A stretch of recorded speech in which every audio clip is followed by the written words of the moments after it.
Donc bienvenue dans cette nouvelle section dans laquelle je vais vous montrer comment vous allez pouvoir utiliser les guides fournis par Construct pour apprendre ou pour continuer d'apprendre à utiliser Construct et à créer vos jeux. Ce que je vais faire, c'est que je vais suivre le guide débutant avec vous et je vais vous montrer comment vous allez pouvoir créer des petits projets juste en suivant le guide. Donc là, je suis sur la page de démarrage de Construct, hein, je suis allé juste sur editor.construct.net, la page de démarrage, et je vais aller dans les exemples ici. Et puis là, on va pouvoir chercher des guides. Donc il y a beaucoup de projets. Le mieux, c'est d'aller sur Beginner ici, ce qui fait que ça va filtrer sur les projets pour débutants, ou alors sur les tours, les guides Guided Tours, qui sont les guides pour apprendre à utiliser Construct. On va voir, je pense qu'on va en faire un ou deux. On va peut-être en faire deux. Je vais commencer par le Beginner's Guide ici. On va cliquer sur le Play pour pouvoir ouvrir le projet. Je fais suivant. Et là, à partir de là, j'entre dans le tutoriel. Je suis vraiment dans le tuto de Construct. Et vous voyez, l'interface se met en surbrillance. Donc on me dit de cliquer sur New. On me dit de créer un nouveau projet. OK. Là, j'arrive sur un projet vide. Alors évidemment, les explications sont en anglais. Il faut essayer de comprendre un minimum. Donc je vais pouvoir créer mon projet. On me dit que ça c'est le layout et que je peux ajouter un background. On double-clique. Là on me suggère de sélectionner un tiled background. Donc si vous vous souvenez bien, c'est ce qu'on a utilisé également pour notre projet précédent. Ça permet de créer un arrière-plan qui se répète à l'infini. Ok, je double-clique. Donc je vais aller beaucoup plus vite en suivant le guide parce que maintenant vous connaissez déjà Construct. Donc je vais faire le guide très rapidement, juste pour vous montrer jusqu'où ça vous emmène. Par contre, je vous donnerai des détails plus lentement lorsqu'on aura des choses nouvelles à raconter. Donc là on me dit de cliquer n'importe où sur le layout, ok, je clique n'importe où. Ici on me dit d'ajouter une texture, ce qui est bien quand vous suivez les guides, c'est que les textures sont directement fournies. Vous voyez, la texture apparaît là, j'ai juste à faire un drag and drop, ce qui m'ajoute la texture, donc on a une texture de sol craquelée. Je ferme la fenêtre, et ici, j'ai ma texture qui a été ajoutée. Bon, ici, on me dit de faire un clic droit, Align Cover Layout. Clic droit, Align Cover Layout, ce qui va recouvrir l'ensemble du layout. Ensuite, on me dit de faire un clic droit et Lock Selection, ce que je vais faire. Clic droit, Lock Selection. Donc là, maintenant, mon arrière-plan est figé, je ne pourrai plus le déplacer. Suivant, donc on passe à l'étape d'après. Je double-clique pour créer un nouveau objet. On choisit un sprite. Ensuite, je clique pour ajouter le sprite. Ça, c'est le personnage en vue de dessus. Donc je le prends et je le fais glisser. Donc c'est c'est la tête du personnage, ses épaules, la main, et il tient un pistolet. Donc là, il y a une petite nouveauté que je ne vous ai pas présentée. Donc je vais vous expliquer. On me dit qu'il va falloir que je définisse le point de l'image. OK. Par défaut, le point est centré sur l'image. Le point de pivot est parfaitement centré. Nous, ce qu'on veut, c'est déplacer ce point pour le positionner à l'extrémité du pistolet, parce qu'on utilisera ce point de pivot pour générer les balles du pistolet, justement. Ce qui nous permettra de pouvoir tirer les balles depuis l'extrémité du pistolet. Donc on me dit de faire un clic droit et de sélectionner Add New Image Point pour créer un nouveau image point. Je fais clic droit, Add New Image Point. Donc vous voyez, le point est centré par défaut. Je dois cliquer sur l'image à l'endroit où je veux positionner le point, à savoir devant le pistolet, ici. Donc je clique là et vous voyez que le petit point bleu vient se positionner par là. Ok, je clique sur Next, je quitte. Et là, mon personnage a été ajouté à ma scène. Je peux le renommer en player. Et je fais entrer pour valider. Donc ok, on a notre player, suivant. Là, on va ajouter un behavior pour pouvoir lui créer un comportement 8 directions. Ensuite, on ajoute un nouveau behavior scroll to qui va permettre à la caméra de scroller. Et on va ajouter un nouveau behavior bound to layout qui va empêcher le personnage de sortir du layout. Tout ça, on l'a déjà vu ensemble, donc je passe vite. Ok. Donc là, on me dit que je peux prévisualiser le jeu. Je vais donc cliquer sur Play pour tester. Ici, j'ai bien mon personnage en vue de dessus qui se déplace. Je ne peux pas sortir de l'écran. Et la caméra suit bien le personnage. Donc on a vraiment le même principe que pour le jeu précédent, en vue de dessus. Ok. suivant. Donc là, on me dit que je peux ajouter un projectile pour mon pistolet. Pour cela, je vais double-cliquer, sélectionner Sprite, parce que le bullet, ça sera un sprite.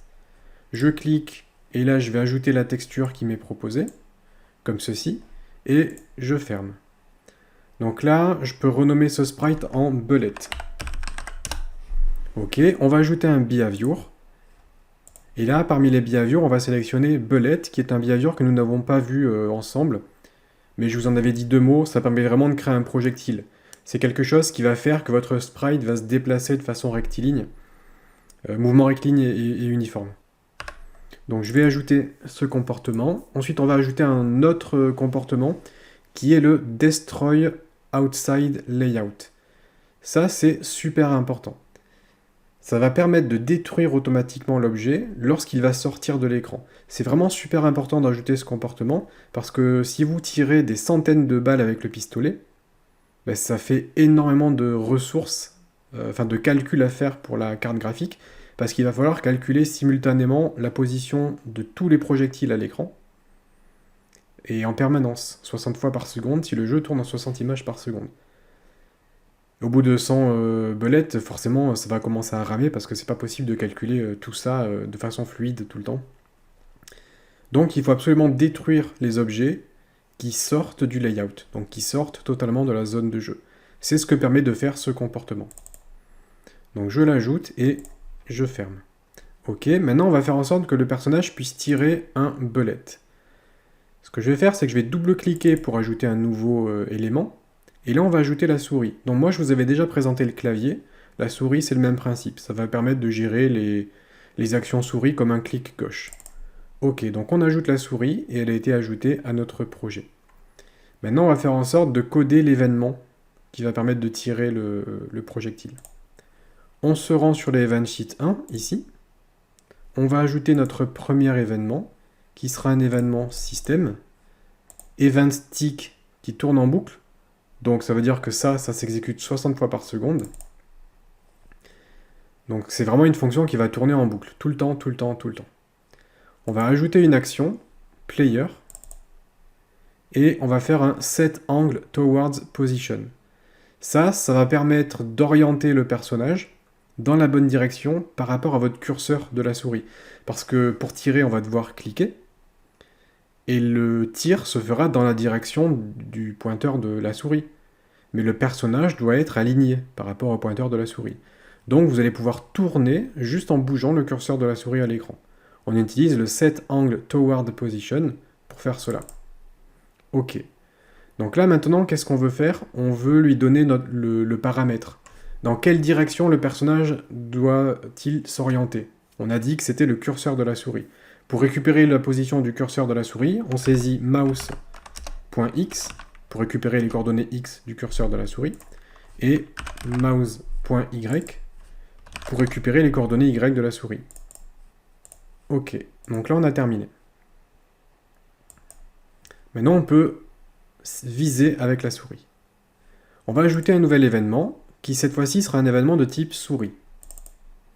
Là on va faire le on-click. Le on-click se déclenche lorsqu'on clique avec la souris. Par défaut, c'est le bouton gauche de la souris qui est géré, et par défaut, c'est clicked. Si vous vous souvenez bien, pour le clavier, on avait button pressed et button released. C'est un peu le même principe pour la souris, on a plusieurs types d'événements, mais là, on va juste gérer le clic. Ok, donc dès qu'on clique, on va faire quelque chose, et nous, ce qu'on veut faire, c'est accéder au player. On va faire un spawn another object, donc le player va faire apparaître un nouvel object. Spawn, ça veut dire instancier, créer.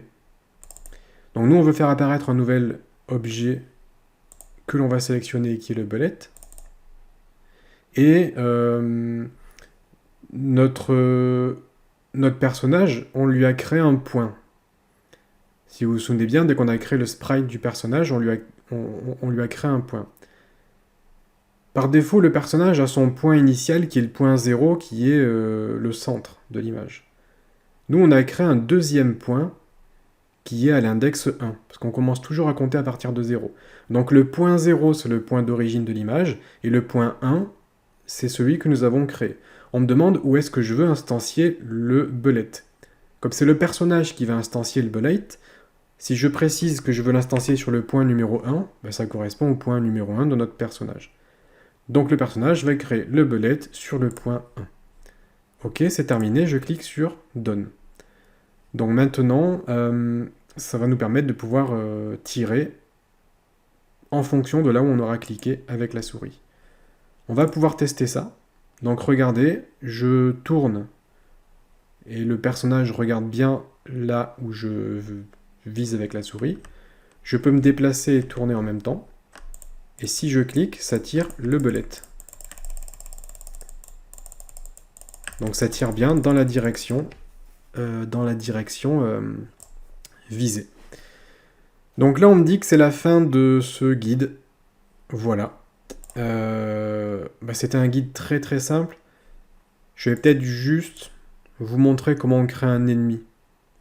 Juste histoire d'aller un tout petit peu plus loin. Je vais double-cliquer pour créer un sprite ici. Par là. Ce que je vais faire, c'est que je vais juste récupérer la voiture. Vraiment juste pour l'exemple. Donc ça sera mon ennemi. Je positionne la voiture par là.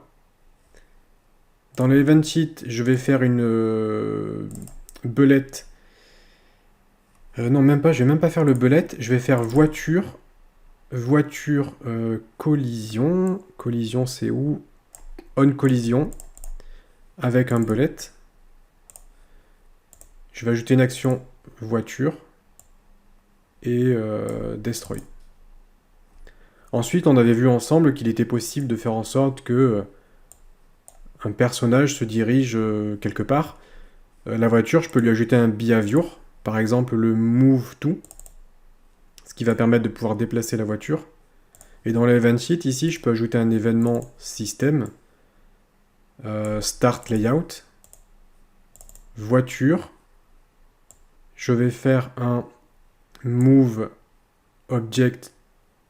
to object, pardon. Et là, je vais choisir l'objet player. Ce qui fait que la voiture va se déplacer vers moi. Alors évidemment, quand vous utilisez ça, comme je l'ai utilisé dans le start layout, la voiture va se déplacer vers moi. Mais on va donner l'instruction uniquement une fois au démarrage du jeu. Ce qui fait que si je me déplace, les coordonnées que la voiture aura en mémoire, ça sera mes coordonnées initiales. Donc la voiture va se déplacer là où j'étais initialement. Et après, elle ne me suivra plus. Si vous voulez vraiment que la voiture vous suive en permanence et qu'elle essaye de vous écraser, à ce moment-là, il faudrait vous mettre par exemple dans le event tick ou créer une fonction qui tourne toutes les secondes.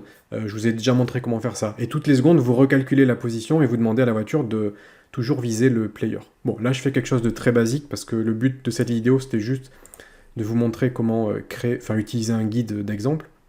Bon, là, on va un tout petit peu plus loin. Allez, je lance le jeu. Donc, normalement, la voiture, voilà, vous voyez, elle se déplace ici, qui est ma position initiale. Et si je lui tire dessus, elle est détruite. Voilà pour ce beginner guide. Vous savez comment créer un personnage qui tire des projectiles.